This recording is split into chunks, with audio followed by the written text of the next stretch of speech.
Hello friends, यदि आप UPSC की प्रिपरेशन एक बिगिनर के रूप में स्टार्ट करना चाहते हैं तो मैं आपको उसके लिए कुछ अप्रोचेस बताऊंगी जो इस प्रकार है। सबसे पहले आप लोग उसके पास उसका सिलेबस होना चाहिए जो आप यूपीएससी की वेबसाइट पे जाकर डाउनलोड कर सकते हैं या आप किसी भी कोचिंग संस्थान की वेबसाइट पे जाकर डाउनलोड कर सकते हैं। मैंने जो है दृष्टि आईएएस की जो वेबसाइट है उस पर जाकर सिलेबस डाउनलोड किया। ये आप लोग सिलेबस देख लीजिए, प्रीलिम्स का सिलेबस है और ये मेंस का सिलेबस है।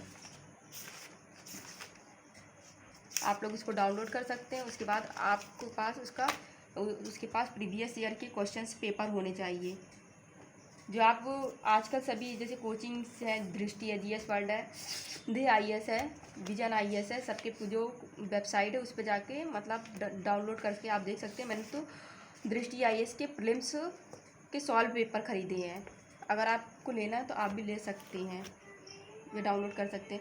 उसके बाद आप लोग को जो यूपीएससी की प्रिपरेशन कर रहे हैं तो उसके लिए ज़रूरी है कि आपका बेसिक कॉन्सेप्ट जो है क्लियर होना चाहिए। तो सबसे पहले आप लोग को एनसीईआरटी पढ़ लेनी चाहिए। क्लास पॉलिटी के लिए भी क्लास 6 से लेकर 12 तक की पढ़ सकते हैं। अगर आपका बेसिक कॉन्सेप्ट क्लियर है तो आप जो क्लास 11th की सेकेंड पेपर आता है भारत का संविधान, आप उसको पढ़ सकते हैं और क्लास 6 की पढ़ सकते हैं एनसीईआरटी की बुक। उसके बाद ये एम लक्ष्मीकांत की बुक पढ़ सकते हैं। और उसके बाद आप ज्योग्राफी के लिए क्लास 6 से लेकर 12 तक की बुक्स पढ़ सकते हैं। अगर आपका बेसिक कॉन्सेप्ट क्लियर नहीं है तो आप बेसिक कॉन्सेप्ट क्लियर नहीं तो 6 से लेकर 12 तक की बेसिक कॉन्सेप्ट क्लियर है तो आप 9 से लेके 12 तक की बुक्स पढ़ सकते हैं। जो आप देख सकते हैं मेरे पास बुक्स हैं जो एनसीईआरटी हैं, ये सभी एनसीईआरटी की बुक्स हैं मेरे पास।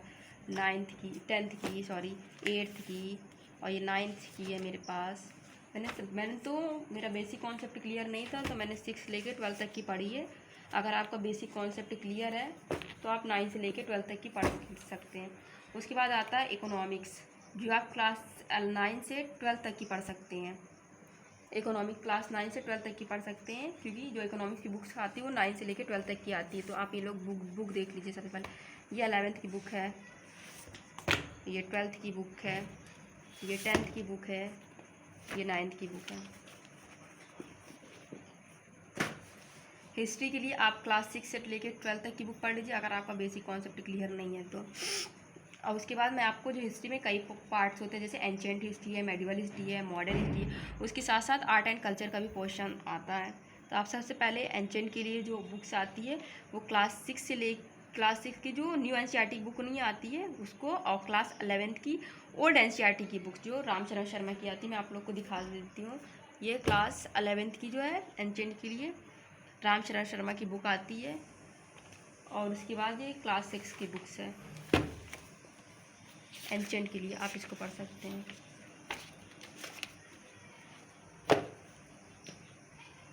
और उसके बाद आप लोग को मैं मेडिवल के बारे में बताती हूँ। मेडिवल के लिए क्लास 7th की बुक आती है न्यू एनसीईआरटी की, और ओल्ड एनसीईआरटी की सतीश चंद्रा की बुक आती है जो मैं आपको दिखा देती हूँ। ये देख लीजिए आप लोग, सतीश चंद्रा की बुक आती है, ओल्ड एनसीईआरटी की है, देख लीजिए आप लोग। उसके बाद मैं आप लोग को मॉडर्न हिस्ट्री के बारे में बताती हूँ जो क्लास 8th की न्यू एनसीईआरटी आती है। दो भाग होते हैं, पार्ट 1 पार्ट 2। उसके बाद क्लास 12th की ओल्ड एनसीईआरटी बुक आती है बिपिन चंद्रा की, आप लोग उसको भी पढ़ सकते हैं, उसको पढ़ सकते हैं। उसके बाद आर्ट एंड कल्चर के लिए जो आती है क्लास 11th की न्यू एनसीईआरटी की बुक और नितिन सिंघानिया की बुक्स, आप उसको पढ़ सकते हैं। और जो बिपिन चंद्रा की बुक थी आप लोग उसको भी देख सकते हैं, क्लास 12th की बिपिन चंद्रा की बुक जो मॉडर्न हिस्ट्री के लिए। और यदि आप कुछ और बुक पढ़ना चाहते हैं मॉडर्न के लिए तो मैंने जो है स्पेक्ट्रम पढ़ी है जो काफ़ी अच्छी बुक है। अगर आप लोग इसको पढ़ना चाहते हैं तो आप लोग इसको ले सकते हैं। वैसे तो एनसीईआरटी सारी बुक्स आपको पढ़नी है।